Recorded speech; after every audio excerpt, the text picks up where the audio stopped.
Hello students, welcome once again. अभी next topic start करें हम, हाइब्रिडाइजेशन। हाइब्रिडाइजेशन में क्या कंसेप्ट रहता है, जैसे अभी पीछे आपने बॉन्ड का फॉर्मेशन किया था, जैसे आपने ऑक्सीजन मॉलिक्यूल को देखा, ठीक है, तो हमने उसमें स्टडी किया था double covalent bonds. Double covalent bond, ये डबल कोवलेंट बॉन्ड बनाता है। तो ऑक्सीजन के पास दो अनपेयर्ड इलेक्ट्रॉन थे, ऐसे सिंगल, ऐसे इसके पास थे, इधर पेयर्ड थे यहाँ, ठीक है। तो जो अनपेयर्ड इलेक्ट्रॉन्स होते हैं वो हमारे शेयरिंग करते हैं, वो बॉन्ड बनाने में हिस्सा लेते हैं, जिसको हमने कहा था डबल कोवलेंट बॉन्ड। फिर जैसे हमने एफ का एग्जांपल लिया, मान लो, तो हमने ऐसे किया 1s2 2s2 2p5, है ना। तो 2s2 9 इसका एटॉमिक नंबर, 2s2 ऐसे 2p5, ठीक है।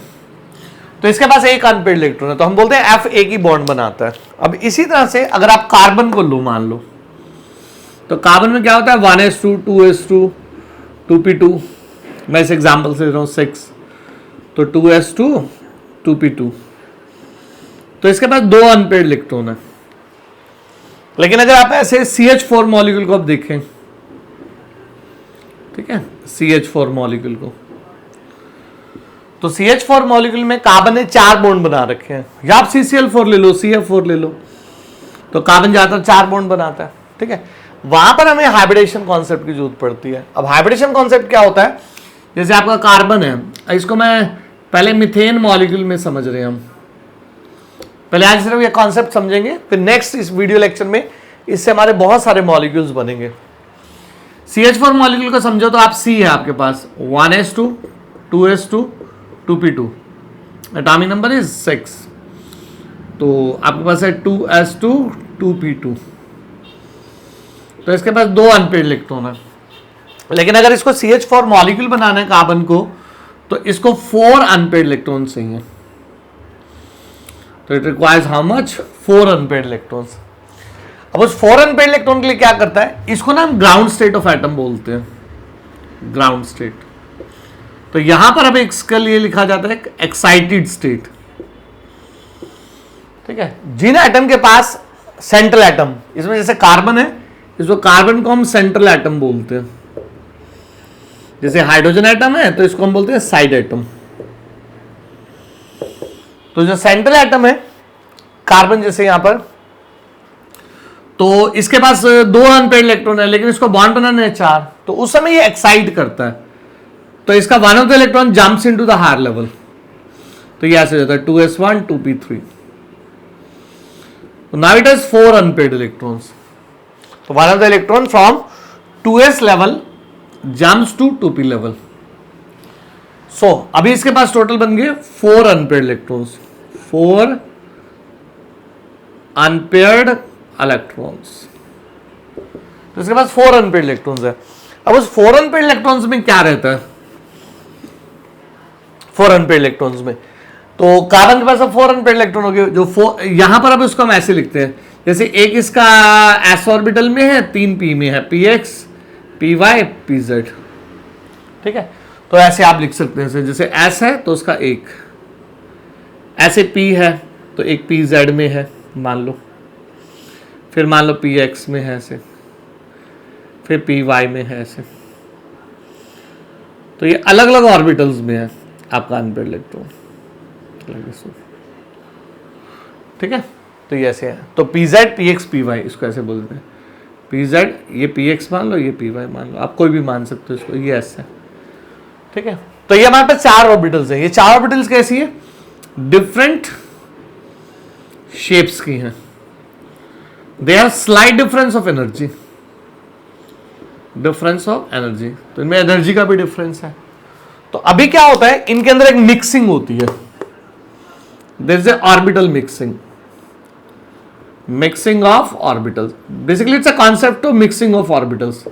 जैसे हाइब्रिडेशन का आपने प्लांट्स में, एनिमल्स में पढ़ा होगा, ट्रेट्स को मिलाने के लिए, जैसे प्लांट्स में होता था, तो 9th में कभी पढ़ते थे कि ड्वार्फ वेराइटीज होती हैं, है ना, और एक लॉन्ग वेराइटीज होती हैं, वो फ्लड रेजिस्टेंट होती हैं कई, है ना, तो उसके लिए मिक्सिंग ऑफ ट्रेट्स किया जाता था। ऐसे एनिमल्स में भी इंप्रूविंग ट्रेट्स के लिए हाइब्रिडेशन किया जाता है।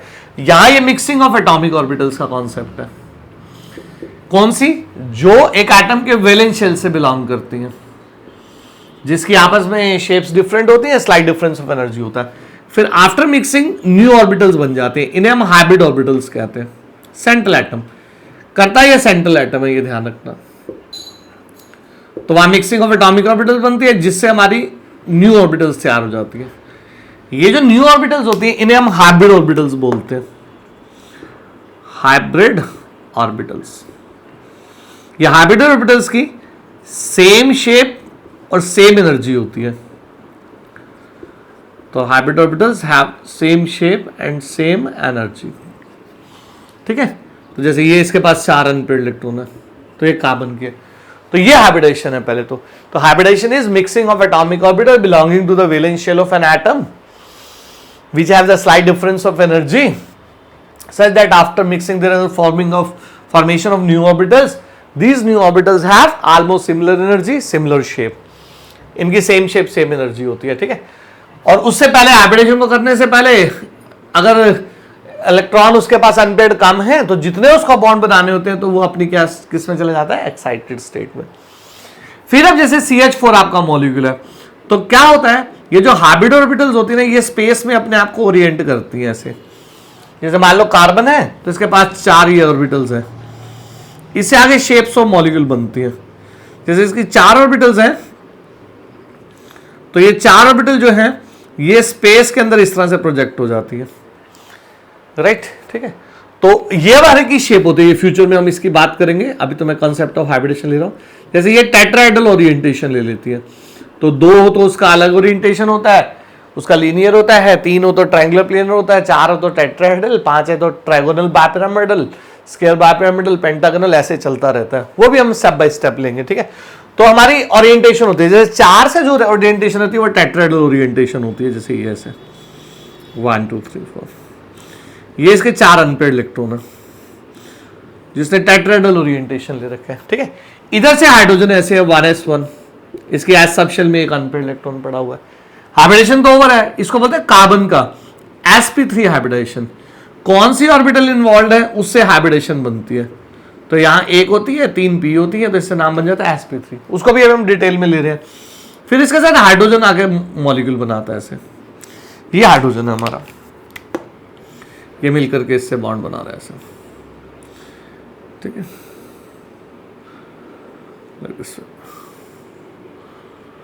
ये नीचे आपको ना दिखे तो मैं ऐसे लिख रहा हूं यहाँ पर, ये एक शेयरिंग करता है ऐसे, थोड़ा मैंने ऊपर बना दिया।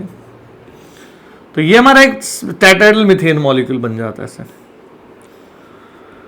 टेट्राहेड्रल शेप का। इसके अंदर एक बॉन्ड एंगल होता है जिसकी हम फ्यूचर में बात करेंगे, 109.5 डिग्री। वो भी सब डिटेल में दोबारा लेंगे, पहले तो अभी सिर्फ हाइब्रिडेशन को समझाने के लिए किया गया। तो what is the hybridization is? Hybridation is the mixing of atomic orbitals belonging to valence shell of an atom which has a slightly difference of energy such that after mixing there is a formation of new atomic orbitals which are having exactly similar energy and shape या almost, तो इनको hybrid orbital कहते हैं। Then hybridisation तो इतना ही है। फिर hybrid orbitals क्या करती हैं, सेंट्रल एटम जैसे यहाँ कार्बन है तो वो हाइब्रिड ऑर्बिटल इलेक्ट्रॉन रिपल्शन से, जिसके भी हम डिटेल थ्योरी करेंगे वैसे पर थ्योरी, तो रिपेल करके ये स्पेस में ओरिएंट हो जाती है। वो एक पर्टिकुलर शेप को एक्वायर करती है, जैसे CH4 में ये टेट्राहेड्रल शेप को एक्वायर करती है। फिर H single unpaired electron carry करता है, वो उसके 4 हाइड्रोजन एटम 4 से बॉन्ड बना लेते हैं। जैसे पहले हम इसको छोटे लेवल पे ऐसे पढ़ते थे, भाई कार्बन के पास 4 अनपेयर्ड इलेक्ट्रॉन है, अब बेसिकली वो उसके हाइब्रिड ऑर्बिटल में पड़े हुए हैं, ठीक है। फिर हम ऐसे करते थे, इधर से हाइड्रोजन होता है, तो जैसे ये कार्बन के पास 4 अनपेयर्ड इलेक्ट्रॉन है, फिर ये हाइड्रोजन आता था, हाइड्रोजन के अनपेयर्ड इलेक्ट्रॉन इसके साथ बॉन्ड फॉर्मेशन करते थे ऐसे। अब वही चीज आपकी हाइब्रिड ऑर्बिटल के हिसाब से कैसे करते थे इलेक्ट्रॉनिक कॉन्सेप्ट से, कभी तो हम ऐसे करते थे।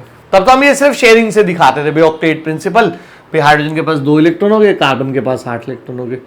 वो एक्चुअली अब स्पेस में मिथेन मॉलिक्यूल ऐसे होता है, इसको हाइब्रिडेशन कहते हैं। Hybridization mixing of atomic orbitals है। एक्चुअली इन चारों बॉन्ड्स में ये 4 सिग्मा बॉन्ड्स होते हैं अलग अलग, ये 4 ऐसे सिग्मा बॉन्ड्स हैं, 4 सिग्मा बॉन्ड्स। इन चारों में कोई डिफरेंस नहीं है शेप में या एनर्जी में, तो वहां पर हमारे को हाइब्रिडेशन इस तरह के मॉलिक्यूल्स को एक्सप्लेन करने के लिए लगती है, ठीक है। अब ना जैसे अभी वो फिर हम बाद में करेंगे, वैसे sp sp2 sp3 sp3d sp3d2 sp3d3, ठीक है, और एक dsp2, फिर आगे ये थोड़ी सी आगे बाद में होती है d2 sp3 वगैरह, वो बाद में हम बात करेंगे। ये कुछ हमारी प्रिंसिपल हाइब्रिडेशंस होती हैं। ये 2 बॉन्ड्स के लिए होती है, ये 3 से बनती है, 4 से, 5 से, 6 से, 7 से, ये 4 का एक अलग कंसेप्ट है जो कभी कभी ऑब्जेक्टिव में यूज होता है, ठीक है। तो ये हमारी टाइप ऑफ हाइब्रिडेशन होती है, sp sp2 sp3 sp3d sp3d2 sp3d3, that is involve orbitals. जैसे मीथेन में एक s और 3 p ऑर्बिटल्स है, तो इसको कहते हैं sp3 हाइब्रिडाइजेशन, ठीक है। तो नेक्स्ट लेक्चर में हमारा सारा हाइब्रिडेशन पे फोकस रहेगा और साथ साथ इसके वेस्पर थ्योरी, दोनों पैरेलल चलती है।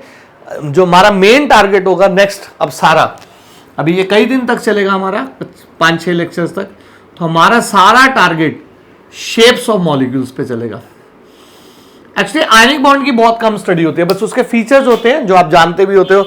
आयनिक compounds are good conductor of electricity in the molten और aqua solution, bad conductor in the solid state, they are hard with high melting point, they are the brittle, है ना।